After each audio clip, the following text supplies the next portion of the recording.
भगवान श्री राम का 14 वर्ष का वनवास हुआ तो उनकी पत्नी माँ सीता ने भी सहर्ष वनवास स्वीकार कर लिया। परंतु बचपन से ही बड़े भाई की सेवा में रहने वाले लक्ष्मण जी कैसे राम जी से दूर हो जाते। माता सुमित्रा से तो उन्होंने आज्ञा ले ली थी वन जाने की, परंतु जब पत्नी उर्मिला के कच्छ की ओर बढ़ रहे थे तो सोच रहे थे कि माँ ने तो आज्ञा दे दी, परंतु उर्मिला को कैसे समझाऊंगा, क्या कहूँगा। यदि बिना बताए जाऊंगा तो रो के जान दे देगी और यदि बताया तो साथ जाने की जिद करने लगेगी और कहेगी कि यदि सीता जी अपने पति के साथ जा सकती हैं तो मैं क्यों नहीं। यही सोच विचार करके लक्ष्मण जी जैसे ही अपने कच्छ में पहुँचे तो देखा कि उर्मिला जी आरती का थाल लेके खड़ी थी और बोली, आप मेरी चिंता छोड़ प्रभु की सेवा में वन को जाओ, मैं आपको नहीं रोकूंगी। मेरे कारण आपकी सेवा में कोई बाधा ना आए, इसलिए साथ जाने की जिद भी नहीं करूंगी। लक्ष्मण जी को कहने में संकोच हो रहा था, परंतु उनके कुछ कहने से पहले ही उर्मिला जी ने उन्हें संकोच से बाहर निकाल दिया। वास्तव में यही पत्नी का धर्म है। पति संकोच में पड़े उससे पहले ही पत्नी उसके मन की बात जानकर उसे संकोच से बाहर कर दे।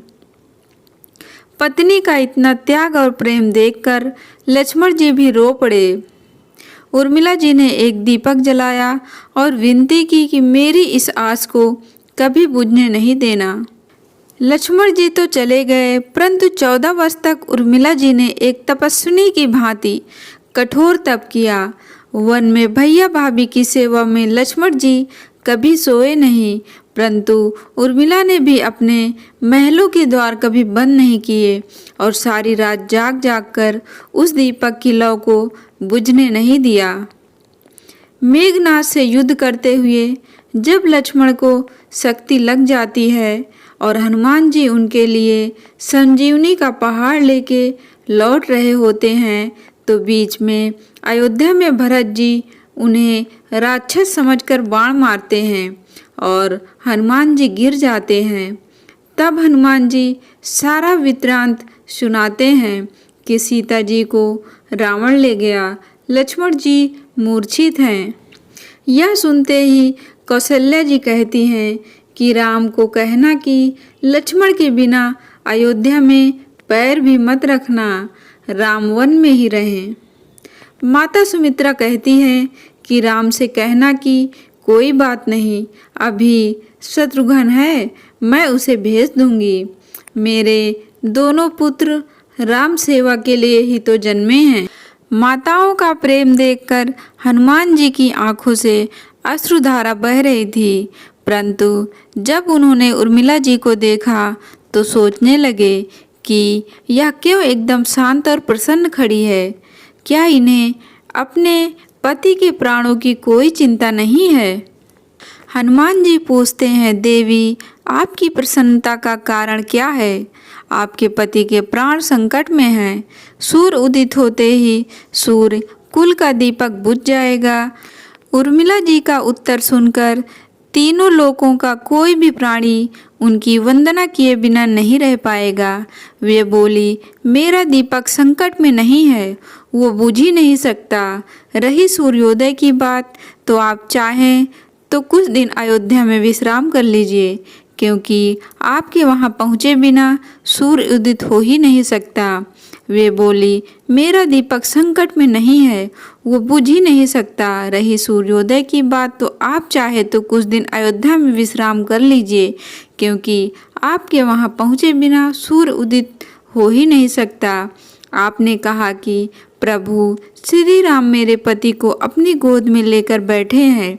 जो योगेश्वर राम की गोदी में लेटा हो, काल उसे छू भी नहीं सकता। या तो वो दोनों लीला कर रहे हैं। मेरे पति जब वन से गए हैं तब से सोए नहीं हैं। उन्होंने ना सोने का प्रण लिया था, इसलिए वे थोड़ी देर विश्राम कर रहे हैं और जब भगवान की गोद मिल गई तो थोड़ा विश्राम ज़्यादा हो गया, वे उठ जाएंगे। और शक्ति मेरे पति को लगी ही नहीं, शक्ति तो राम जी को लगी है। मेरे पति की हर श्वास में राम है, हर धड़कन में राम है, उनके रोम रोम में राम है, उनके खून की बूंद बूंद में राम है। और जब उनके शरीर और आत्मा में ही सिर्फ राम हो तो शक्ति राम जी को ही लगी है, दर्द राम जी को ही हो रहा है। इसलिए हनुमान जी आप निश्चिंत होके जाएं, सूर्य उदित नहीं होगा। वास्तव में सूर्य में इतनी ताकत नहीं थी कि लक्ष्मण जी के जागने से पहले उदित हो जाते। एक पतिव्रता तपस्विनी का तप उनके सामने खड़ा था और मेघनाद को भी लक्ष्मण जी ने नहीं, अयोध्या में बैठी एक तपस्विनी उर्मिला ने मारा। रामराज की नींव जनक की बेटियां ही थी, कभी सीता तो कभी उर्मिला। भगवान राम ने तो केवल रामराज का कलश स्थापित किया, परंतु वास्तव में रामराज इन सब के प्रेम, त्याग, समर्पण, बलिदान से ही आया है। दोस्तों, आपको कहानी पसंद आई हो तो वीडियो को लाइक, शेयर और चैनल को सब्सक्राइब करें। धन्यवाद दोस्तों।